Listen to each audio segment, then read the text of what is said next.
Good morning, my friends and neighbors. Welcome to this online service of the Unitarian Universalist Church of Arlington. I'm Amy Kukuza, a member of your Board of Trustees. At UUCA, we have built a faith community of diverse cultural and racial and class backgrounds, a community of varied abilities and gifts, a community of many genders and sexualities. Whoever you are, we invite you to bring your whole glorious self. I would like to offer a special welcome to anyone in our community who is feeling alone. This time of year can be profoundly lonely under the best of circumstances. And of course, 2020 has amplified everything. Please know that I see you, and you are a valued part of our family. So, here's the thing. I really wanted my greeting this morning to be witty and warm and insightful. And, well, I'm just not sure that I'm going to stick the landing. Between us, I'm just sort of over this whole pandemic thing. Which is why this month's theme, Stillness, was a tough sell for me. It feels a bit, satirical? To talk about inculcating stillness when I've passed the vast majority of the last 9 months within about a 100-yard radius of my front door. But we're obviously not meant to be so literal. I suspect we're talking about a spiritual practice rather than a mere absence of motion. One of the reasons I was drawn to UUCA in the first place is that our faith helps me to quiet my monkey mind. There's so much to look forward to just over the horizon. Hanukkah begins this week. Solstice and Christmas are right behind. We're 3.5 weeks from a new year. 6.5 weeks from a new presidential administration. And potentially days away from the start of vaccine distributions. So much to be hopeful for. I can be patient for a little bit longer. I look forward to celebrating all of these transitions with you, together as a community. And if you are also really, really ready to bid farewell to 2020 and its particular brand of chaos, I've got your back. In the meantime, please be well, be safe, and hang in there.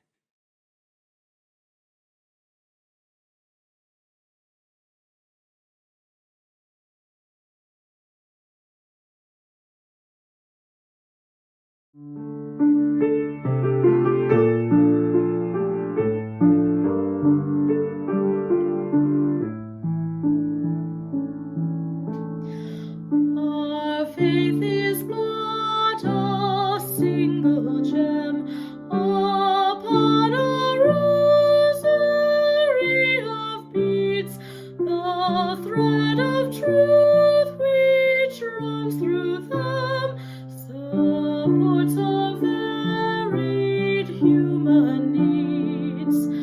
Confucian wisdom, Christian care, the Buddhist way of self-control, the Muslim's daily call to prayer, are proven pathways to the goal. From many lips in every age, the truth eternal is proclaimed by Western saint and Eastern sage, and all the good, however named.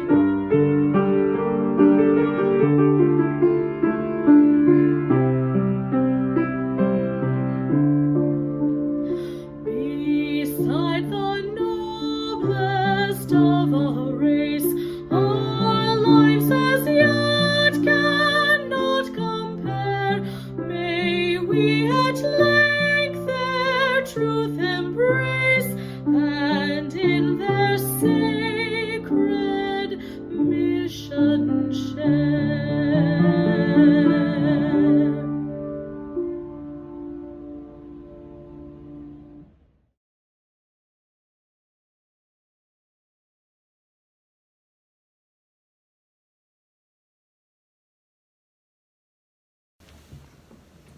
Good morning.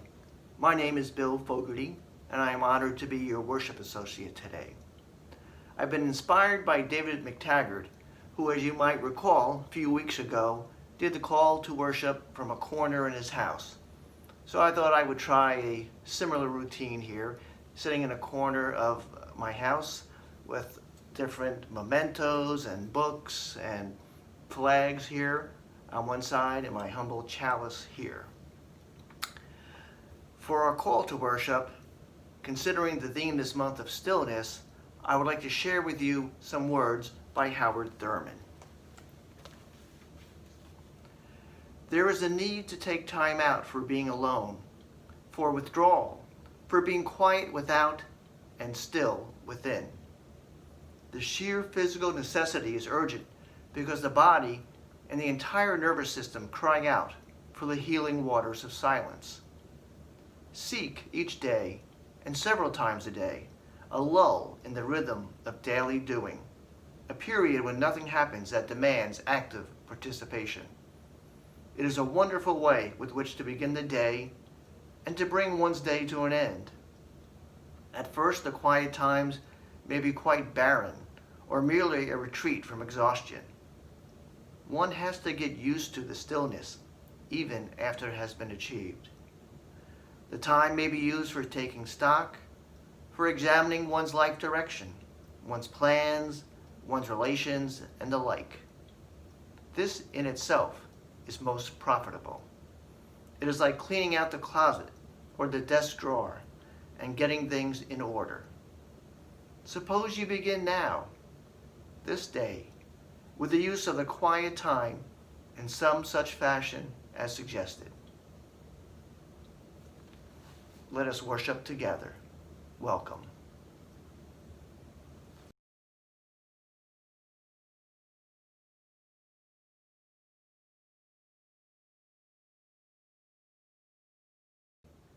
Please join me today as we light our chalice. We gather together as a community of memory and hope to celebrate life and its infinite possibilities of love. We light this chalice as a symbol of the light within every human heart. May our individual sparks meet and merge, bringing both light and warmth to the world.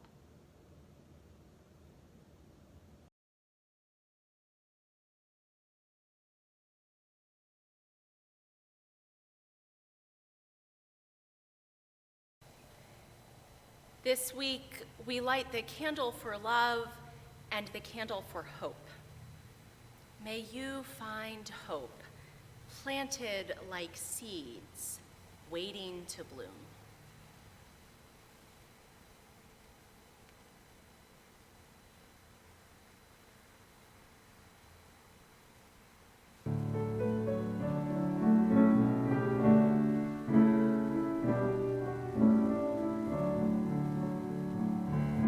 For us be glad, though earth is bare, would no seed is planted there. Give up the strength, the seed to nourish, at in cause the flower may flourish. People who gaze and sing today, love the roses on the way.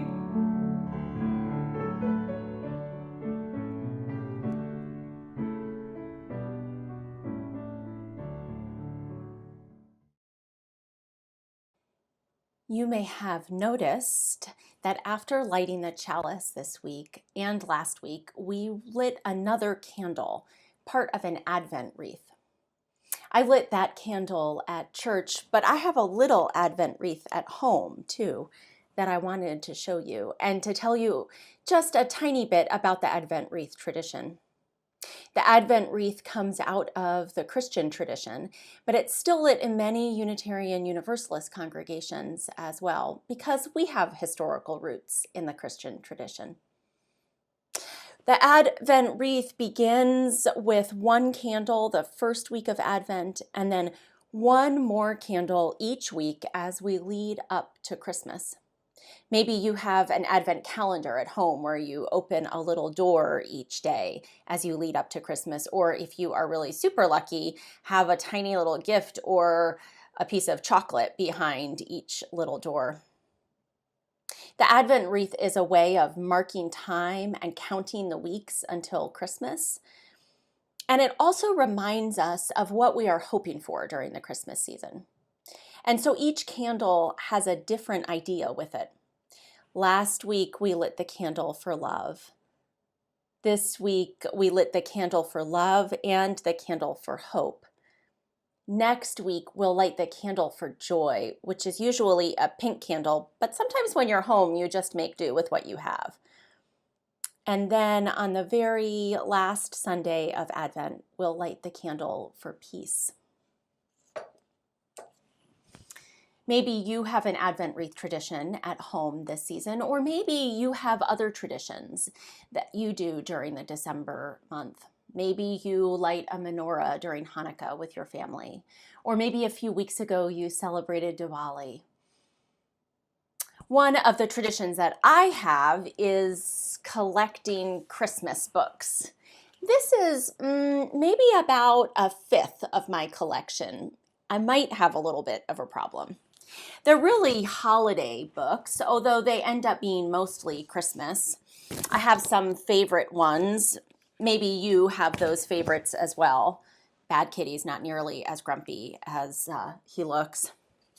Some that tell old stories in different ways, or that give us a new way of thinking about Christmas or about Santa Claus.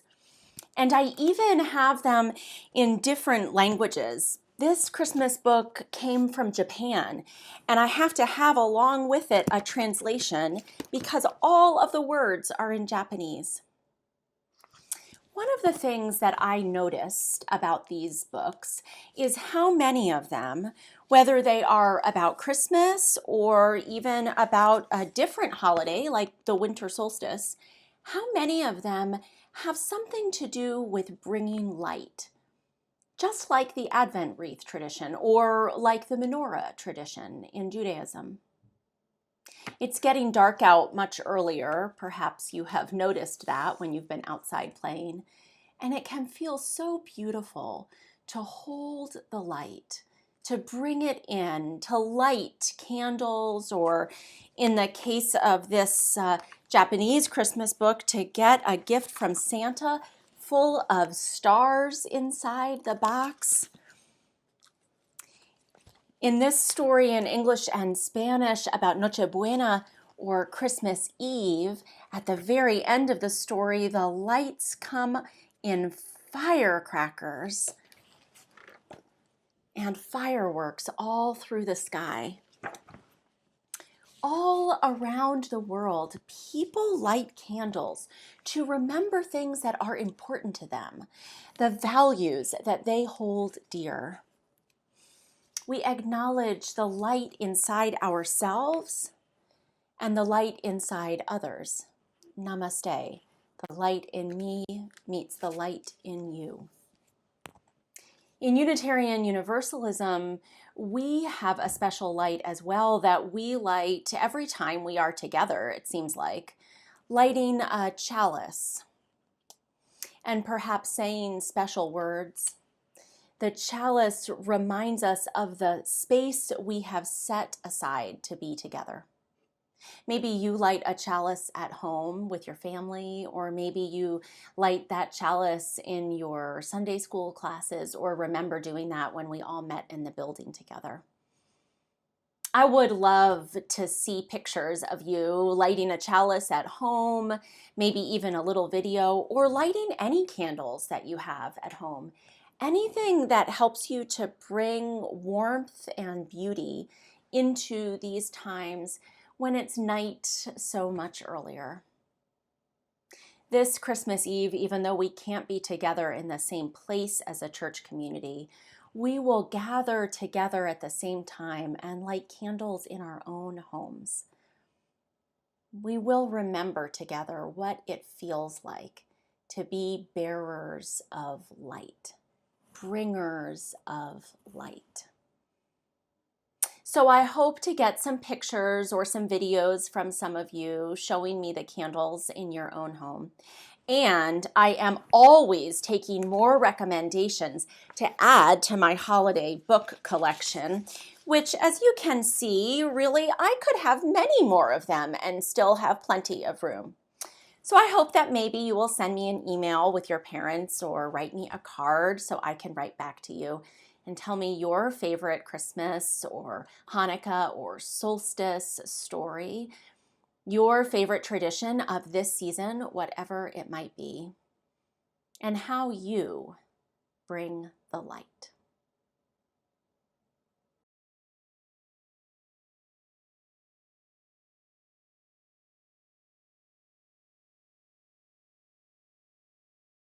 Alhamdulillah literally translates to Alleluia.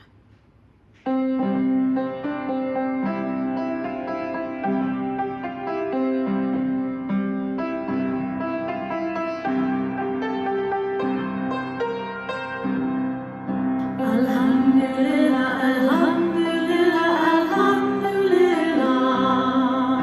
Alhamdulillah, alhamdulillah, alhamdulillah. Alhamdulillah, alhamdulillah, alhamdulillah. Alhamdulillah, alhamdulillah, alhamdulillah. Alhamdulillah, alhamdulillah, alhamdulillah. Alhamdulillah, alhamdulillah, alhamdulillah.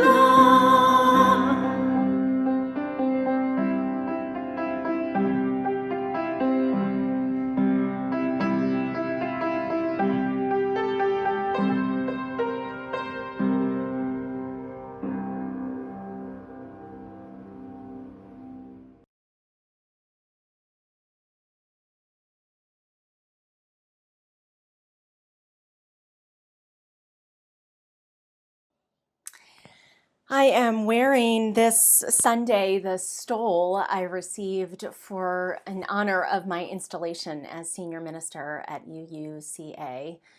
I just love it. It's exactly the color I was missing in my stole wardrobe. But what I particularly love are the symbols of different traditions found on the stole. You can see them, and would better were I standing, as they follow down. One of the things that I particularly love about Unitarian Universalism is our ability to draw from many sources. In fact, when I'm at interfaith gatherings, Unitarian Universalist ministers are often the ones asked to do the prayer for those gatherings because we have learned how to have language that is relatively open, drawing on different traditions. Because being a Unitarian Universalist minister is not so different from being an interfaith minister in many ways. I am still learning at UUCA about the traditions here around the holiday season and beyond. I'm still learning about the complexity of your religious and spiritual identities, about those of you who identify as Jewish and Unitarian Universalist, or secular Hindu and Unitarian Universalist, or Christian and Unitarian Universalist, or atheist and Unitarian Universalist. And I know that the list goes on and on. Sometimes that list of identities of spiritual and religious background actually changes over our own lifetimes, both our identity itself and also how we practice it. I love that about Unitarian Universalism, having been raised UU myself, to know that I am able to go on my own journey over time and be held still within the container of our faith tradition. Sometimes, actually, those journeys can make it feel as though Unitarian Universalism is a relatively energetic religious tradition, always questing and questioning, one that values learning and action.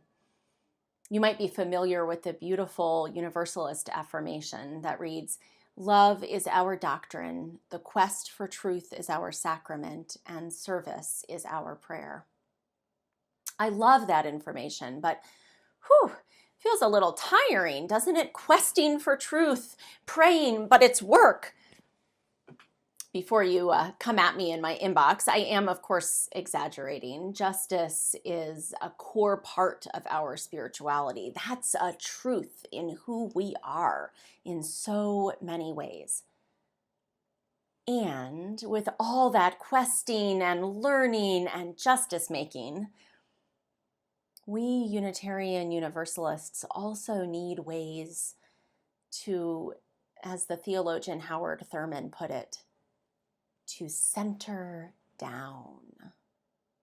I love just that phrase itself, center down. This month in December, we are exploring the theme of stillness. In some ways, I suspect that this December may feel a little more still than you wished. A sense that we aren't really going anywhere, either physically, literally, or maybe that we are doing a lot of waiting for what will come next. In fact, in a couple of weeks, I will explore that particular feeling, the feeling of forced stillness that perhaps you have, and what we can do with it. This week, though, I wanted to think about the impulse toward energy in our energetic religion and the importance still of stillness. I think it's fair to say that Unitarian Universalism probably inherited that energy from our Puritan ancestors and kind of the Protestant work ethic. Perhaps you are familiar with the story in the New Testament in the Bible of Jesus visiting two sisters, Mary and Martha. Martha was running around getting everything ready for the visit. Mary is quiet and still, listening to Jesus's teachings. Martha gets, I think, frankly, rather understandably frustrated. And Jesus says, no, you have so many things you are doing, Martha. I'm paraphrasing. But Mary has chosen the better part. Not a paraphrase. There are plenty of feminist reads on the Mary and Martha story, but what speaks to me most about it is the importance of having some time for stillness and for listening, even while our Protestant work ethic, our energetic religion may have us behaving more like Martha. We do have needs in our home, in our work, in our family to attend to. We have needs to grow and learn and do justice in the world to attend to in our own spiritual tradition. And we also have a need for breath. And if we inherited our go, energetic religious tradition from our Protestant ancestors, we also have the great good fortune of being now a pluralistic religious tradition, one that can draw from many sources for our values, our engagement and justice work, and for our stillness. Religious traditions, secular traditions, ones we grew up with, and ones that we have come to love. And so this Sunday, I wanted to give a little tour of spiritual practices, mindfulness techniques, ways to center down. Not all of which, I will add, begin with stillness, but all of which I think help us to get there. And so I reached out to the UUCA staff and to the worship associates team to ask for their spiritual practices, to learn a little bit more about them by what they shared, and to share with you some of their replies. Because I think spiritual practice can often sound intimidating, as though we have to learn the perfect way to do it or a complicated series of actions or prayers, I wanted to start with a practice from Sophia, our interim director for music ministries. Every morning, Sophia watches her pets play. Sophia wrote to me, "My morning time consists of coffee, knitting, reading spiritual writings, and journaling while watching the dog and cat play. It's the best time of the day for me." I asked Sophia to send that photo, and she said it was a little difficult to get because the dog and the cat are actually not particularly still during this moment. But Sophia, I think, is. Gay also had a morning practice of noticing. Gay notices the trees. Each morning, she wrote, "When I first wake up, I go outside and look at the sky through the trees. I imagine the unseen, the roots of the trees reaching toward the center of the earth, just as the branches reach toward the sky. Then I focus on the limitlessness of sky itself, its reach toward other galaxies. I try to picture all the creatures who have occupied this spot before me and all those to come. Then I listen for the birds and the human sounds that anchor me to a present moment." Each morning when I first wake up, I go outside and look at the sky through the trees. What I love about these practices is that they are accessible to us right now, any one of us. To find the thing to look at or the sound to hear each morning, the fabric to touch, whatever sense we engage, to engage it again and again as a reminder. Diane, every morning, greets the ancestors. "I stop for a moment," she writes, "to thank the ancestors and ask for guidance with my day. The large painting is grandmother, a stand-in for all the ancestors, and the small photo is my mother and her siblings. Also represented are water in the green and purple cloth, earth in the rocks and leaves, air in the feather, and fire." Diane has created a space that reminds her. Gay turns simply to the trees. These morning practices center us in the moment for the day ahead. Perhaps just a breath, a noticing, an awareness. Sometimes, too, we experience spiritual practices that invite us to notice throughout the day. Leanne engages in a hundreds-year-old practice called the Liturgy of the Hours.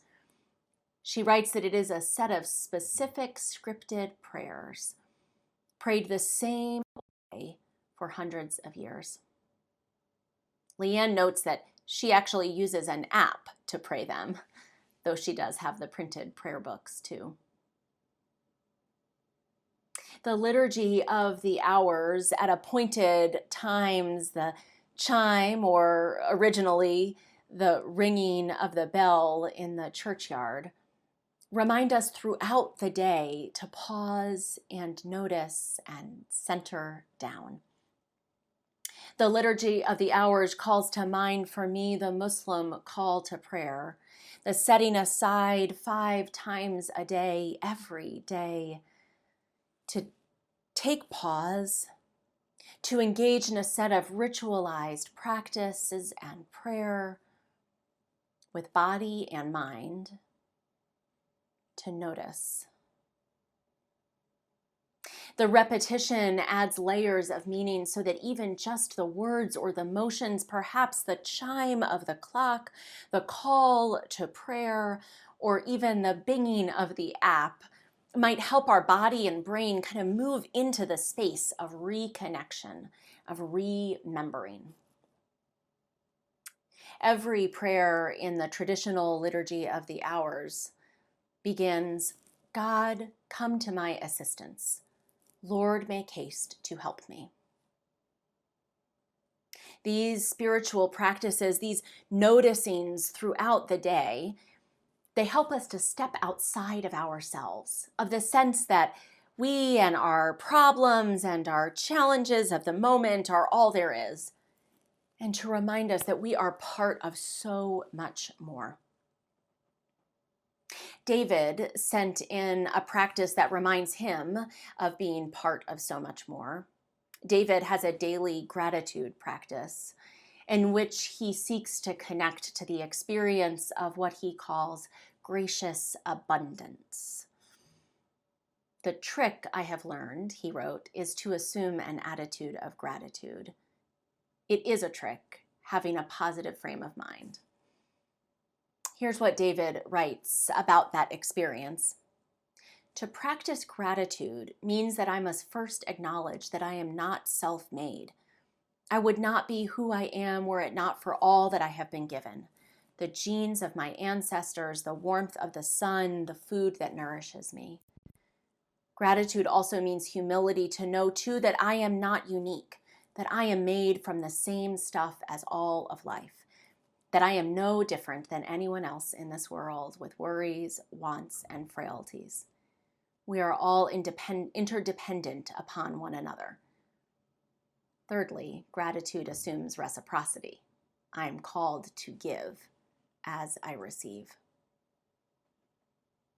So many of these practices are about noticing, pausing, and affirming a particular intention or understanding or value, something that we want to hold as we start the day or as we move through the day. I want to remember to be grateful. I want to remember my connection to the roots and to the sky. I want to remember that God is present and that I can call on God for help.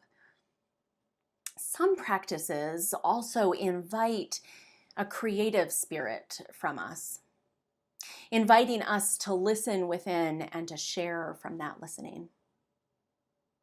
Leanne sent some of the beautiful pages she creates every morning as part of her praying in color practice.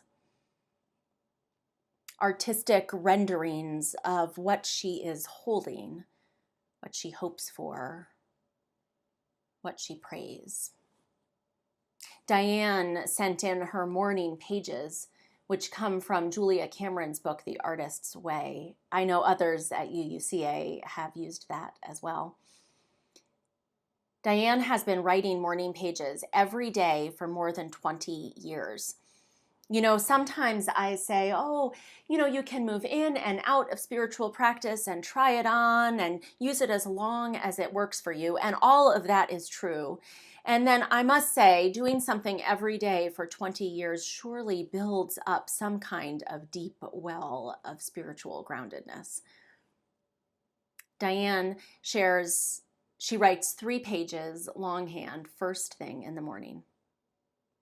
In all these mornings, she writes, they have opened me more to contemplation rather than task, have given me a place to explore relationships with people and with the holy, have made me more articulate about what I need and what I believe. Then too, there are practices that connect us to others, that aren't just about listening ourselves internally, but also about communicating. Reverend Walter sent in his practice of Pokemon notes. I had a habit, he writes, of putting notes in the kids' lunches during elementary school. Sometimes they would be well wishes, sometimes cartoons of the household pets talking, sometimes just silly facts. When Will his, because his older sister had just entered 6th grade and was too old for such things. He was really into Pokemon and I decided I could draw all of the first generation of Pokemon. There are 151 and have lots of subject to pick from. Walter spent 30 minutes every morning drawing the Pokemon in pencil and in marker. I then noticed, he writes, that it became a spiritual practice. I would remind myself why I was doing this by thinking how important family is. I would watch the way the ink would lay on the index card and the way you could build in shadow by twice outlining, which meant I had to go in some area and go slow in some areas and be patient. You can't scribble with markers. The pace needs to be even and steady, best to breathe slowly and exhale on your strokes. Next year, William was done with notes, and to be honest, so was I. I went back to practicing my walking meditation and a little sacred reading, but I loved the time and connection that the Pokemon practice offered me. I love the idea of the Pokemon practice, of a spiritual practice that connects us to each other, writing gratitude notes or thank yous, reaching out and calling someone. When I first started seminary, I worked with a spiritual director, and I was all aflutter that I couldn't find a spiritual practice every morning that I could stick to. I was trying to explain the problem to her, and I said, I don't know when to do it because I wake up every morning and I make tea, and then I call my mother and we check in and talk about the day ahead. And she stopped me and said, Amanda, I think that sounds like an extrovert's spiritual practice. Oh, right. Spiritual practice looks different for each one of us and at different times in our lives. Whatever it is that centers us down, that brings us in towards stillness, that's the practice for us in that moment.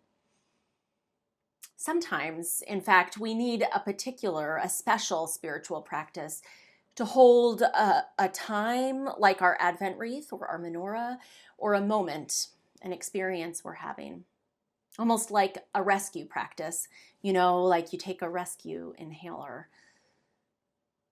Laura shared her practice of candle creation. A new spiritual practice for me, she writes, that has emerged during COVID times has been creating and lighting these candles. I bought the candles, ribbon, and tiny clothespins from Dollar Tree and used tissue paper and Mod Podge I had at home. The blue candle is for grief. The red candle is for anger. The multicolored candle is for joy and gratitude. I write little notes that I clip to the candle, and before I light the candle, I read the other notes. Then I take a breath and light the candle, reminding myself that all of it can be held by the flame. All of these practices, they might draw on some tradition, even when created for the 21st century. They might be of our own making. None of them have to be done perfectly, in perfect silence or the perfect frame of mind. As United Church of Christ minister Ann Dunlop says, there's no such thing as perfect. There's only human. Or as Leonard Cohen puts it, forget your perfect offering. As I reflect on our theme of stillness, it's not exactly that we need stillness outside around us, as though we must seek moments where everything is still. In fact, many of us might have walking practices, yoga or Sufi dancing, ways to move our bodies. I think instead, all of these practices invite us to notice the stillness within our hearts that is just waiting there.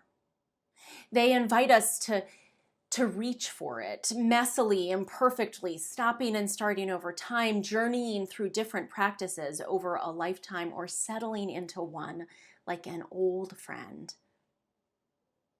Each one of them helping us to get a little closer to the stillness coiled within us, just waiting to be noticed, acknowledged, reminded. Whatever your spiritual practice might be, whether you call it that or not, I bet you have a moment in your day when you notice a little more than other times. Perhaps you have found one here in our spiritual practice tour that you want to try on for size. Perhaps you have one you want to share with me. I would love to hear about it. As we reflect on those moments that help us to center down, I invite us into one more together. This service, we have been particularly intentional to center music from multiple different spiritual and religious contexts, all linked in some way to spiritual practice. And so I invite you to take a breath and to come into the Taizé practice of repetitive singing with Ubi Caritas.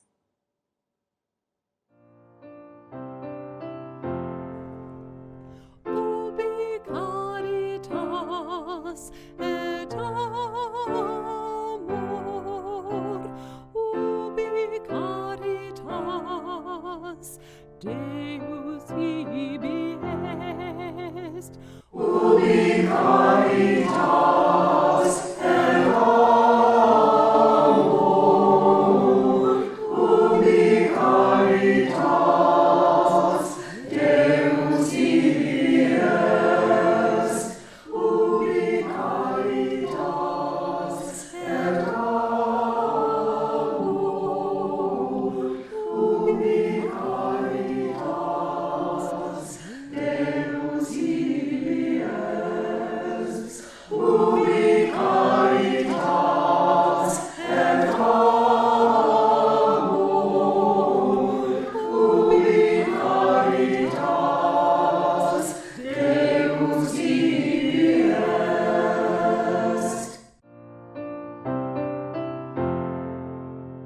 Ubi caritas et amor, ubi caritas Deus ibi est, ubi caritas et amor, ubi caritas Deus ibi est, ubi caritas et amor, ubi caritas Deus ibi est.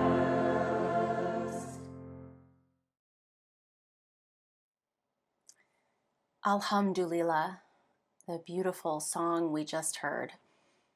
Alhamdulillah in Arabic means praise be to Allah, praise be to God. It is a good invitation this morning into our prayer, our time of meditation and of stillness. This morning, as we navigate the time between Thanksgiving and Hanukkah and Christmas and the New Year, a time of many festivities that look so different this year, and a time that is often hard, even in a regular year, I feel moved to offer our prayer for all who are isolated and lonely today. If that is you, you are invited to join in our corporate time of prayer and also to feel the prayer washing over you, to feel what it is to be the recipient of our love and light. Will you join me now in prayer and meditation?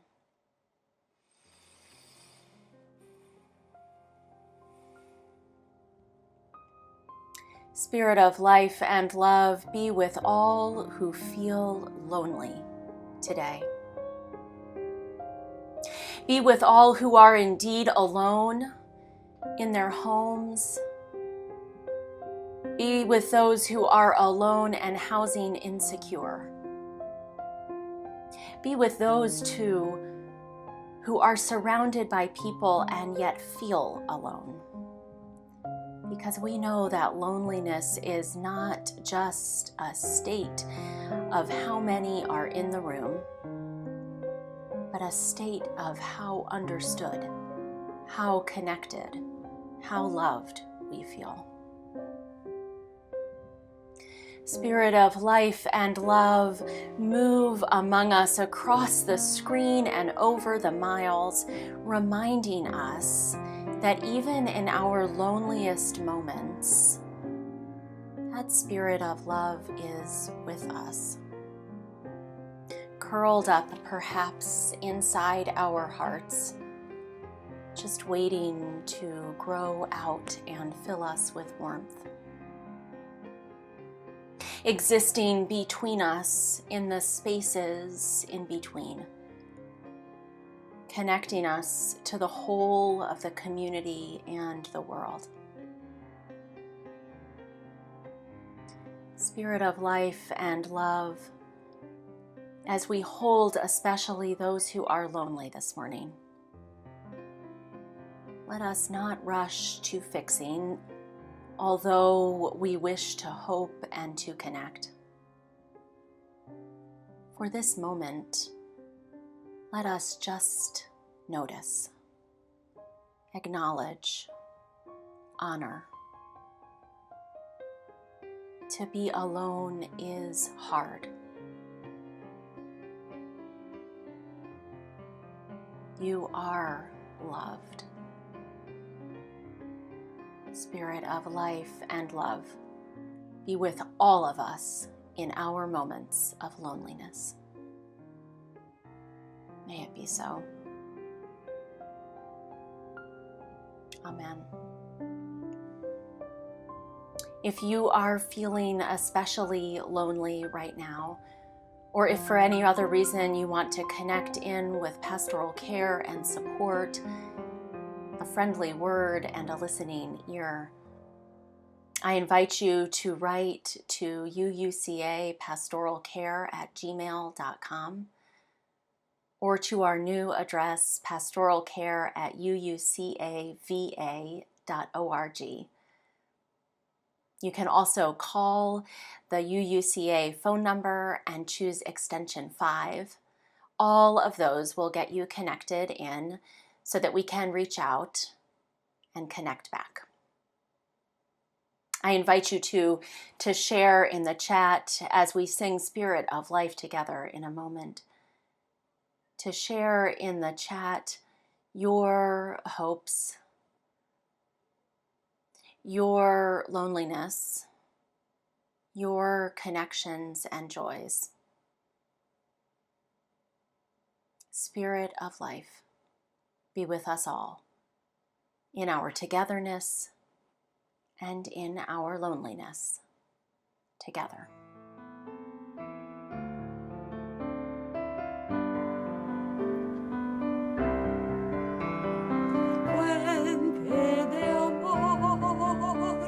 Ven hacia mí, y al corazón, cántale tu compasión, sopla dolor, sube en la amor, hasta moldear la justicia de la vida.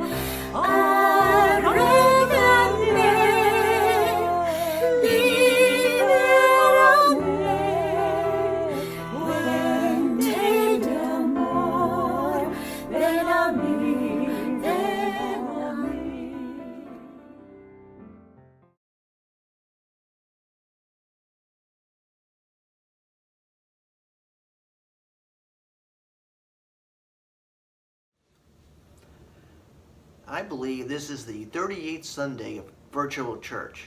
My, how time flies, right? It is amazing how our ministers and staff and volunteers have been able to keep us connected with wonderful worship services and many opportunities for connection during the week.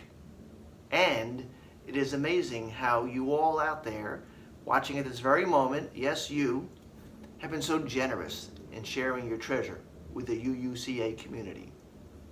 And yes, this is the invitation to the offering, where we ask you to continue to be generous in your giving. I ask you to contribute today to the common good in appreciation for all the work that goes on in creating our worship services and all the other good works that go on in our community. Good works such as the memorial services for Virginia Carl, Paul Blackburn, and Phyllis Woodring. Each of them contributed so much in so many ways to the continued vitality of our community. It was so meaningful to me to have the opportunity to view their memorial services online. I am grateful for that opportunity.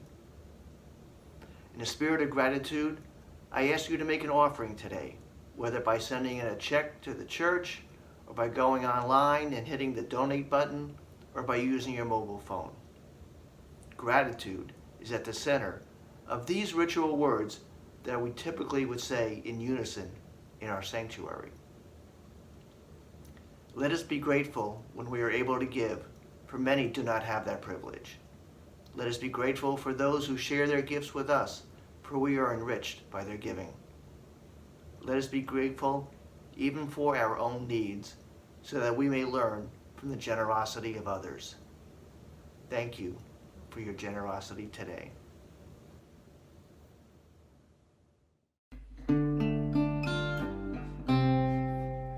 Lady of the season's laughter, in the summer's warmth be near. When the winter follows after, teach our spirits not to fear. Hold us in your steady mercy, Lady of the turning year. Sister of the evening starlight, in the falling shadows ray, here among us till the far light of tomorrow's dawning day.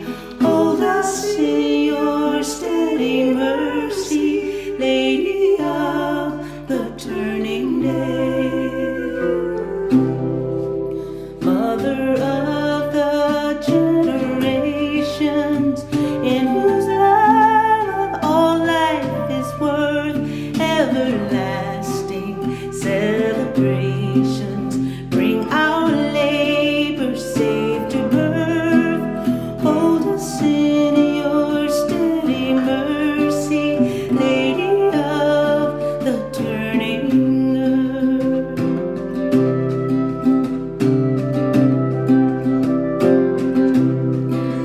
Goddess of all time's progression, stand with us when we engage, hands and hearts to end oppression, writing history's fairer page.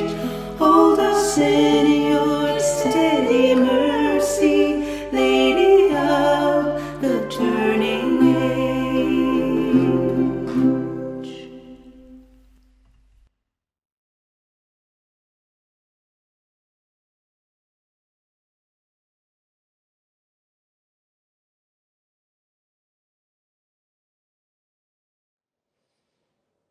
Light a candle, take a breath, walk the dog, read a poem, whatever it is for you this week.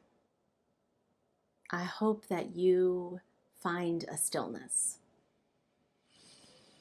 that we all find a stillness together.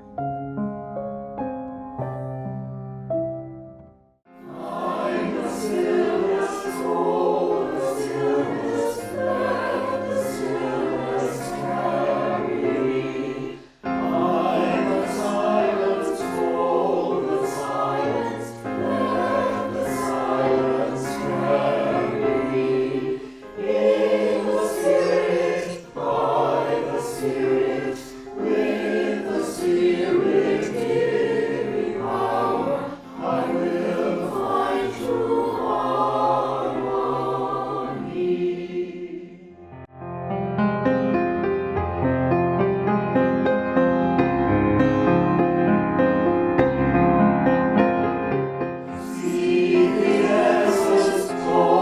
the